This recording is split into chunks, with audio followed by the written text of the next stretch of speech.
Hi, Rafaela. This is a little instructional video for you and Whiskey to increase your chances of success when you bring him home, and so that you have a little bit of an explanation of what he can do and what you should expect.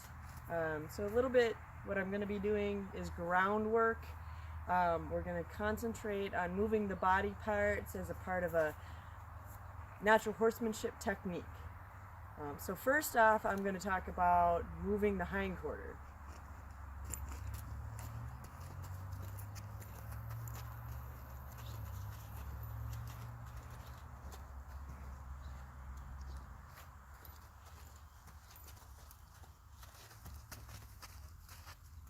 So what you're seeing there is his ability to yield those hindquarters with the pressure of my rope, as if I had my hand up in the saddle, focusing on the hindquarters. And he yields those hindquarters nicely. Another thing that I like to do is, seeing if that horse will turn loose.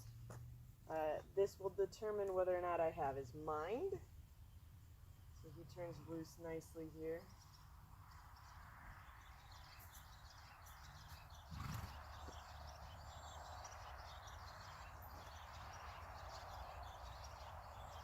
So you're seeing a little bit of, I'm taking up pressure, very, very light in my hand, and releasing as I feel him give to that pressure.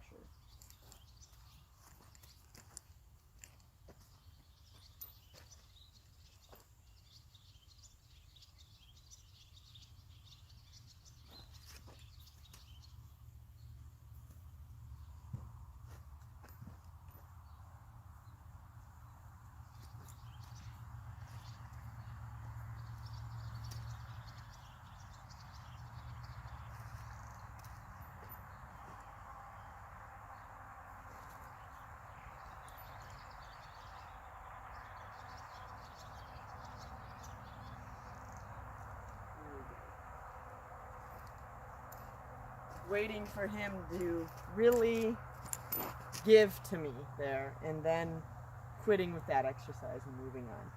He will back off of pressure two ways. One is direct pressure off of the nose. And the second one is going to be off of my energy here coming from my rope, so you can see. Don't ask for a whole lot, but if I'm swinging that rope, energy is flowing through my rope to my rope halter. You can see my tack here. I'm not using a clasp on this halter. This is a stiff rope halter to maximize success in the transfer of your energy and however you're using it. So the next thing is going to be mobilizing the shoulders. And with this exercise, my energy is coming from right here. So with that, I want him to be able to flex those forelegs and cross over in front. That's going to correctly mobilize his shoulders.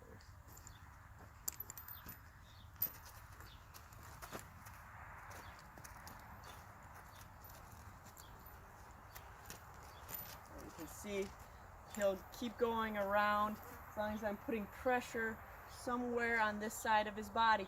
Maybe not direct pressure, but a pressure and release, or even breathing in and moving my body towards his.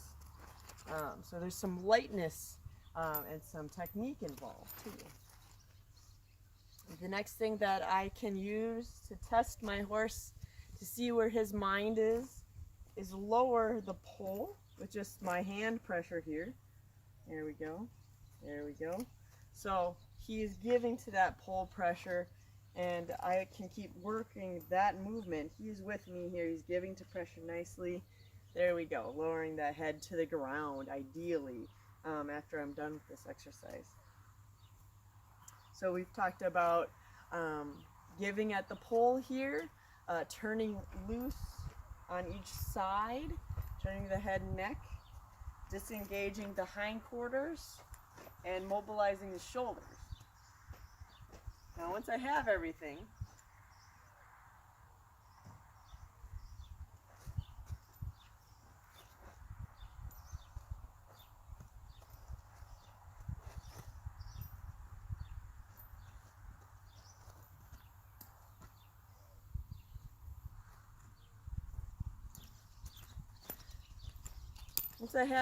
in place, I'm really ready to start lunging or short lunging or even round penning.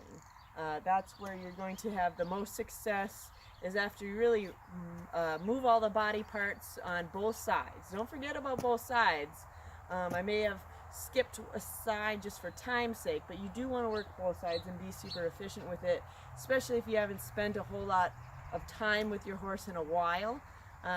Having the body parts in your pocket as a part of a tool chest that you need to use in case you get into trouble anywhere. I always say, in order to get your horse's mind, you have to have their feet. So you have to have their feet in each direction they're able to go. I'm going to give myself some space and show you short lunge. It's going to be slow at first.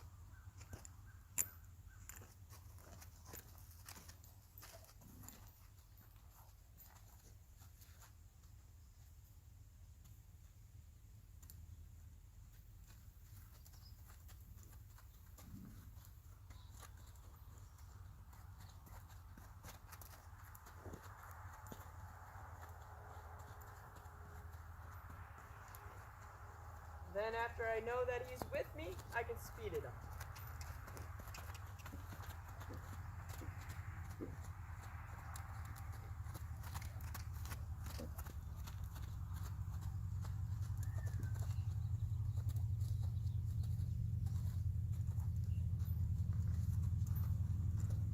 One thing that I utilize with communicating to horses is where my energy is coming from. My energy is coming from right here.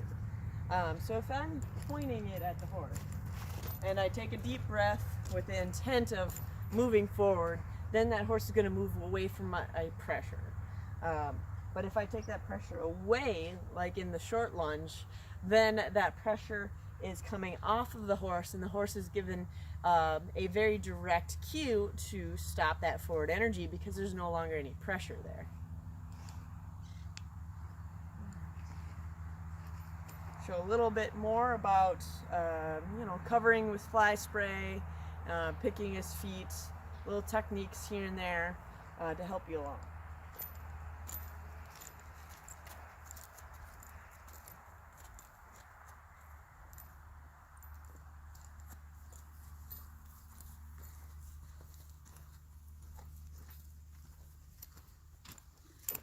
If that horse would ever not have confidence in me, or I might not have his mind, they might be fearful of the sprayer. So I might want to start by just spritzing the air around him, letting him see it. He's interested, but he's really not interested in moving his feet. But then I can start to go ahead and spritz all our way around him.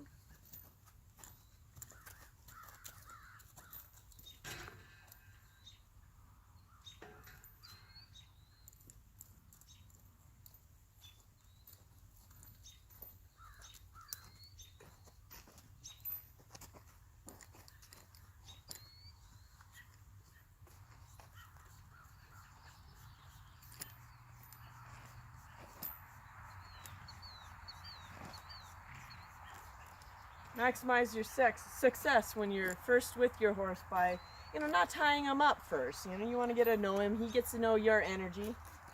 Spritz him off of the tie first. He's fine with it. I'm going to spritz his face a bit. Of course, a little bit of a reaction, but as long as I sweep this motion, he's going to tolerate better and better. No horse likes to be spritzed in the face, really. Alright. A little more on how I would ask him to pick up his foot. It's coming from energy all the time. So if I take a deep breath, there we go.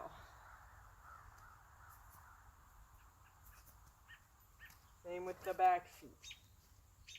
And he knows that my energy isn't moving his body if I'm petting him, but breathe in, ask for the foot, and the energy goes away and I release. But some folks don't realize that, yes, if their foot is glued to the ground, they need to have some energy liven them up a bit. So it's usually our breath and the way that we handle ourselves. I think that's it for groundwork.